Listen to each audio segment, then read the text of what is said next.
Malayalam big boss season 7 ലൈവിൽ ഇപ്പോൾ നടന്നുകൊണ്ടിരിക്കുന്ന അനീഷേട്ടനും അനുമോളും കൂടെ സംസാരിച്ചുകൊണ്ടിരിക്കുകയാണ്. അനീഷേട്ടൻ അനുമോളോട് പറയാണ്, രാവിലെ എഴുന്നേറ്റപ്പോൾ ഒരിക്കലും ഞാൻ ഇങ്ങനെയൊന്നും പ്രതീക്ഷിച്ചിരുന്നില്ല. ഷാനവാസിനെ ഇങ്ങനെ കൊണ്ടുപോകുമെന്നും ഷാനവാസ് ഇപ്പോൾ ഇവിടെ ഇല്ല, വരില്ല എന്നൊന്നും ഞാൻ ചിന്തിച്ചത് പോലുമില്ല. രാവിലെ ഞങ്ങൾ എത്ര നല്ല സന്തോഷത്തോടെയാണ് ഒരുമിച്ച് ഡാൻസൊക്കെ കളിച്ചത്. ഇന്ന് ഞങ്ങൾ ഒരുമിച്ച് ഡാൻസൊക്കെ കളിച്ചു എന്ന് അനുമോളോട് പറയുന്നുണ്ട്. എന്താണെങ്കിലും ബിഗ് ബോസ് വീട്ടിൽ എല്ലാവരും ഷാനവാസിനെ ഒരുപാടധികം മിസ് ചെയ്യുന്നുണ്ട്.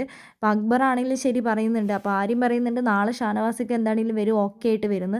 നെവിൻ പറയുന്നുണ്ട് ഷാനവാസ് ഇന്നൊരു ദിവസം മൊത്തം ഡോക്ടർ നിരീക്ഷണത്തിലായിരിക്കും എന്നാണ് പറഞ്ഞത്, അതുകൊണ്ട് നാളെ എന്താണെങ്കിലും വരും. അപ്പോൾ അക്ബർ പറയുന്നുണ്ട് ബിഗ് ബോസ് എന്താണെങ്കിലും ഷാനവാസിനെ ഒന്ന് വിട് ബിഗ് ബോസ്, ഞങ്ങൾക്ക് നന്നായി മിസ് ചെയ്യുന്നുണ്ട് എന്ന് പറയുന്നുണ്ട്. ഷാനവാസ് ഉണ്ടെങ്കിൽ ഒരു വൈബാണെന്നൊക്കെ അക്ബർ സമ്മതിക്കാൻ ചെയ്തു. ഷാനവാസ് ഉണ്ടെങ്കിൽ ഒരു നല്ല, ഷാനവാസ് ശരിക്കും പറഞ്ഞാൽ നല്ലൊരു പേഴ്സണാണ് അക്ബർ അവസാനം സമ്മതിച്ചു.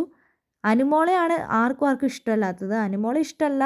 ഞാൻ ഈ 2 ആഴ്ചയും കൂടി ഈ ബിഗ് ബോസ് വീട്ടിലുണ്ടെങ്കിൽ ഞാൻ ഏറ്റവും അധികം സന്തോഷിക്കാൻ പോകുന്നത് അവളുടെ ബെഡിനകത്ത് വെള്ളം ഒഴിച്ചതായിരിക്കും എന്നാണ് നെവിൻ പറയുന്നത്.